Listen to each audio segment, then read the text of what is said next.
निश्चय ही हमारे समाज में जितने लोगों ने योगदान दिया है तो सभी ने हमारे समाज के उत्थान में बड़ा ही सहयोग किया है। हमारे समाज और धर्म के विकास के प्रति चिंतन ही सबसे बड़ी बात होती है, क्योंकि जहां व्यक्ति सिर्फ अपने परिवार के चक्कर में रह जाता है, वहां सामाजिक स्तर पर आके और उसके बारे में सोचना ये सबसे बड़ी बात होती है। और हमारे बीच में आज जितने लोग भी बैठे हैं उन सभी ने समाज के लिए चिंतन किया, अपने धर्म के लिए चिंतन किया, तब कहीं जाके आज हमारा समाज और आज हमारा धर्म एक शीर्ष पर पहुंचने के कगार पे। अभी तक तो हम सिर्फ यहाँ पे संचालन के रूप में थे, अब रखूंगा अपने दिल की बात सीधी और साफ बात। ये कार्यक्रम हमें बताते हैं कि हमारी संगठन की शक्ति कितनी है। अभी कुछ देर पहले अनिल चौरसिया जी जो कि रीवा से हैं और आप भारतीय जनता पार्टी से बहुत दिनों से जुड़े हुए हैं, एक प्रकार से आपका परिवार है। संगठनात्मक बात और सामाजिक बात सब कुछ छोड़ दीजिए, सिर्फ हम अपने दो सिद्धांतों पर कार्य करें। पहली बात, हमारे समाज का विकास और हमारे धर्म का विकास। क्योंकि आज की सामाजिक स्थिति क्या है कि जिस तरह शुगर पेशेंट की मिठाई से नहीं बनती, घर में सगे भाई की भाई से नहीं बनती, कि जिस प्रकार शुगर पेशेंट की मिठाई से नहीं बनती, उसी तरह घर में सगे भाई की भाई से नहीं बनती। तो आज ये हमारे देश की स्थिति नहीं है, ये हमारे समाज की स्थिति नहीं है, अभी तो हमारे हर परिवार के हर व्यक्ति की स्थिति बनती जा रही है।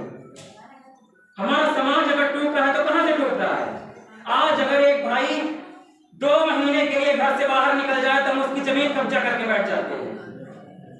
तो ये है हमारे समाज की जो एक सूरत जो हम सबके सामने देखने को मिलती है। मैं सबको एक कटघरे में नहीं लाता हूँ, क्योंकि एक मछली के कारण भले ही हम लोगों ने बहुत सुना कि पूरा तालाब गंदा हो जाता है, लेकिन उसमें ऐसी मछलियां भी होती है जो उसे साफ करने का भी काम करती है। तो हमारे समाज में भी ऐसे लोग हैं जो हमारे समाज की बुराइयों को दिन प्रतिदिन समाप्त करने का कार्य कर रहे हैं, और आज नहीं तो कल ये बुराइयां समाप्त होंगी। 5000 सालों का एक लंबा इतिहास जिसे हम लोग भुलाते आ रहे हैं कि हमारे राम भगवान कब अपनी अयोध्या में पहुंचेंगे, कब उनका एक मंदिर भव्य बनेगा और कब फिर से अयोध्या में राम राज्य का आरंभ होगा। आज अथक प्रयासों से ये किसका प्रयास है? ये हमारे समाज, हमारे धर्मावलंबियों और हमारी जितने भी हमारे धर्म के प्रति चिंतन करने वाले लोग हैं, अगर वो अपने समाज के प्रति चिंतन करते, जिन लोगों ने कार्य सेवकों के रूप में वहां गोलियां खाई थी, अगर वो लोग चिंतन करते कि हमारा परिवार है, हमारे व्यक्ति विशेष हमारा समाज है, तो आज निश्चय ही हमारे राम मंदिर हमारे साथ नहीं होगा, और ना ही हमारे राम मंदिर और ना ही हमारे भगवान श्री राम वापस आज अयोध्या में आ पाते। अगर चिंतन का विचार बोलना है तो आधुनिक युवाओं को समझाइए। जितने लोग यहाँ बैठे हैं, अगर आप लोग चाहते तो अपने पुत्रों को ला सकते थे। और समाज में एक जो बीजारोपण का है, जो धर्म के प्रतीक है, आज के युवा पीढ़ी है जो कि सनातन तो छोड़िए अपने समाज के बारे में चिंतन करने से संकोच कर रही है। हमारे धर्म का और हमारे समाज का क्या इतिहास रहेगा? 4 पीढ़ी पूर्व के पूर्वजों का नाम पूछ लीजिए, उनको याद नहीं है। तो हमारा समाज और अपने समाज को कौन सी दिशा दे रहा है? अगर हमें अपने धर्म को, अपने समाज को संगठित करना है तो युवाओं को जोड़ना आवश्यक है, क्योंकि आपकी उम्र 20 साल 30 साल, लेकिन यदि समाज से युवा जुड़ते हैं तो हमारे समाज का विकास होगा। मैं भी चाहता तो मैं भी घर पे ही बैठा रहता, लेकिन मुझे जुड़ना है समाज से। मुझे चिंता होती है अपने समाज के बारे में। भरतलाल चौरसिया जी की वाणी से मैं सबसे पहले प्रभावित हुआ 10वीं में, जब मेरा प्रथम श्रेणी से मैं उत्तीर्ण हुआ था, और आपके हाथों ही और डॉक्टर चौरसिया जी के हाथों मेरे को पुरस्कार मिला था। जो आपने पहली बात कही थी, आपको याद होगी, ये मुझे पता है कि आपको याद होगी। आपने यही कहा था कि अगर हमारे समाज को उठना है, समाज को संगठित करना है, तो युवाओं को पहले शिक्षित कीजिए। क्योंकि अगर युवा शिक्षित होगा तो वो अपने परिवार वर्ग के बारे में नहीं सोचेगा, अपने समाज के साथ साथ अपने देश के बारे में सोचेगा। और जब हमारा समाज परिवार सक्षम होगा तब हमारा देश एक विश्व गुरु के पद पर आरूढ़ होगा। विश्व गुरु के पद पर बैठाना किसी पार्टी की जिम्मेदारी नहीं है, ये व्यक्ति विशेष की जिम्मेदारी है कि हमें किस प्रकार से काम करना है। अगर हमारी एक बात भी अगर आप लोगों के दिल में अगर 1% भी टच कर जाए तो अपने आसपास के युवाओं को संगठित करिए और उनकी भावनाओं को समझिए। आज का युवा सिर्फ मोबाइल के लिए नहीं बना है। आज 5वीं 6वीं पहुंच गया तो उनको मोबाइल पकड़ा दिए, ऑनलाइन क्लासेस चल रही, कोचिंग चल रही। हमने उन्हें धर्म की शिक्षा दी है क्या? धर्म और समाज के बारे में सोचने के लिए बताया है क्या? जिन्होंने बताया उनका हार्दिक धन्यवाद और साधुवाद। वो एक नई युवा पीढ़ी को तैयार करने के जिम्मेदार है और एक नई युवा पीढ़ी को तैयार कर रहे हैं। समाज के प्रति चिंतन करना और कार्य करने में बहुत बड़ा फर्क है। मैं जब भी लिखता हूं, क्योंकि मैं कभी भी हूं अपनी कलम भी चलाता हूं, और जब भी लिखता हूं तो मेरे सामने बहुत सी ऐसी चीजें आती हैं कि मैं चाहता हूं कि अपने समाज के बारे में लिखूं, अपने लोगों के बारे में लिखूं।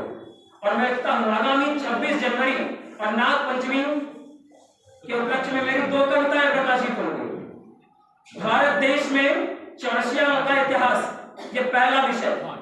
दूसरा विषय हमारा समाज और हमारा धर्म, जिसमें समाज और धर्म दोनों एक दूसरे के पहलू की तरह कार्य करेंगे। और एक 26 जनवरी को और एक नाग पंचमी को दिन। ये दैनिक जागरण भी नहीं, जितने भी प्रेस हैं उन सभी में प्रकाशित होने वाली ये कविता है।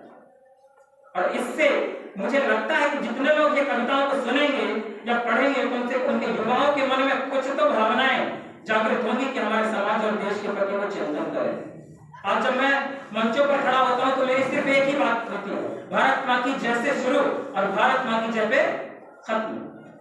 और इसी उत्साह के साथ उतरता हूं मंचों पे कि यदि मेरी वाणी से अगर 4 युवा तैयार हो जाते हैं तो हमारे समाज का बहुत बड़ा उत्थान होगा। अगर मैं अपने वक्त 4 लोगों को छोड़ जाता हूं, क्योंकि जीवन का ठिकाना किसी का नहीं, आज है कल नहीं रहेंगे, तो जब तक जिए तो परिवार के लिए ये नहीं कहता कि परिवार छोड़ दीजिए, परिवार के लिए जिए, परिवार सक्षम करें, हमारा परिवार सक्षम हो, हमारे समाज के लिए कार्य करें, तत्पश्चात अपने धर्म के लिए कार्य करें। हमारे बीच में कार्य करने वाले लोगों की कमी नहीं है, दिशा दिखाने वाले लोगों की कमी नहीं है, अपितु सिर्फ सोचने और उनके पदचिन्हों पर चलने वालों की कमी है। स्वामी विवेकानंद जी ने कहा था, हमारे भारत देश में आप हमको मेरे जैसे सिर्फ 100 व्यक्तियों को दे दीजिए, हम अपने राष्ट्र को शीर्ष पर पहुंचा देंगे, और जो पदवी हमारा राष्ट्र खो चुका है उसको वापस ला लीजिए। अगर उनको 100 व्यक्तियों में से अगर 50 व्यक्ति भी मिल जाते तो आज भारत की क्या सूरत होने वाली थी, यह हम समझ सकते हैं। हमारा देश ये जानता आया है कि भारत का विघटन जब तक हुआ है जब जब जयचंदों ने दुश्मनों का साथ दिया है। तो सबसे पहले हमें अपने समाज के भीतर घुसे दुश्मनों को बाहर निकालना है, और समाज के भीतर दुश्मन नहीं है, उनके सिर्फ विचार दुश्मनों जैसे हैं, जो कि कहीं ना कहीं हमारे समाज को या तो पैसे की लालच में या तो किसी भी चीज की लालच में आकर के तोड़ रहे हैं, या तो वो ये सोच रहे हैं कि हमारा समाज एक अगर हो गया तो आगे चलकर उनकी राजनीतिक सत्ता को प्रभावित हो सकती है। हमारा भोपाल में सम्मेलन हुआ, किंचन मैं वहां पे नहीं जा पाया। भोपाल में सम्मेलन हम सभी ने किया, आप सभी की उपस्थिति वहां रही, बड़ा ही विशाल सम्मेलन हुआ। वहां पे एक जनशक्ति का प्रदर्शन हुआ, लेकिन उस जनशक्ति के प्रदर्शन के बाद हम सभी ने यह सोचा कि इस जनशक्ति में प्रदर्शन तो हुआ, लेकिन हमें आगे किस दिशा में ले जाना है। राष्ट्र और समाज का गौरव केंद्र होता है हमारे युवाओं में, और वहां युवाओं की कितनी उपस्थिति थी इस बात का प्रमाण करती है कि चौरसिया समाज युवाओं को संगठित करने के पूर्ण प्रयास में है। और अगली बार नागपंचमी के कार्यक्रम में अब सबसे मेरा निवेदन है, कार्यक्रम यहां हो या बाहर हो, लेकिन युवाओं की संख्या ज्यादा हो, यह आप सबसे निवेदन है, क्योंकि युवा हमारे समाज का नेतृत्व करेंगे आगे चल करके। अगर 10 युवा मेरे साथ अगर आते हैं तो 10 के साथ कम से कम उन्हें हम 100 बनाने की जिम्मेदारी लेते हैं कि वो 10 से 100 युवा बनेंगे।